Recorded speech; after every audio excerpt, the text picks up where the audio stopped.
Hi, this is a Jawamp system for Paul, one of my valued clients. Thanks very much for your order. One of my neatest systems that I've built actually. The volume control and all the most of the electronics are actually I've managed to squeeze inside the speaker box, so it's actually really neat. There's no sort of bits on the outside apart from a couple of cables coming out of the side of the speaker.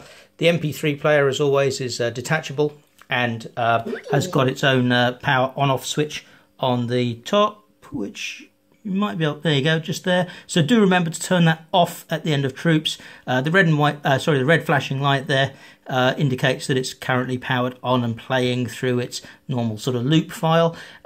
So when you come to charge this up, make sure it's actually in the on position. I know it sounds counterintuitive, but it must be in the on position to charge, and it charges up via a standard USB mini socket just under there.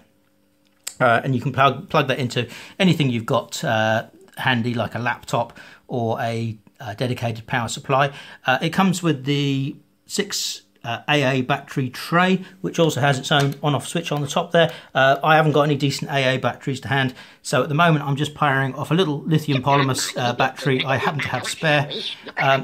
You can run it off anything up to 25 volts, would you believe, because of the way I've voltage regulated the circuits in here. I think this is about 7.2 volts or 8.4 when it's full, and it's so you do need something that will provide a reasonable amount of current batteries wise. So don't use rubbish batteries because you'll be disappointed. Don't use pound shot batteries. They may last a little while, but when you crank the volume up, it'll probably start cutting out because of the current draw just when it plays the loud sounds. Anyway, separate volume controls on the MP3 player. I've got it there, turned down. There, I'll just turn it up a little bit. So obviously the bit you're interested in mostly is the fact that you've got this membrane switch, which is again on a separate plug, so you can detach that and leave it in your glove or whatever you wish.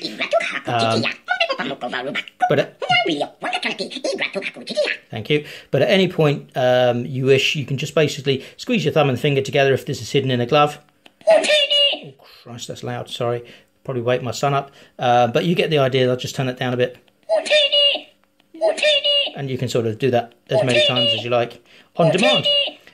Once you've stopped having fun shouting out Utini, then you just leave it alone and it will go back after about 20 or 30 seconds back to the start of the sound loop. There you go. So it will just carry on doing sort of general chatter every 30 seconds or so, just to sort of keep itself going. And that's about it. Thanks very much for watching, and thank you, Paul, for your order. Sorry it took me a while to get around to doing it, but this will be going out in tomorrow's post. Thanks a lot.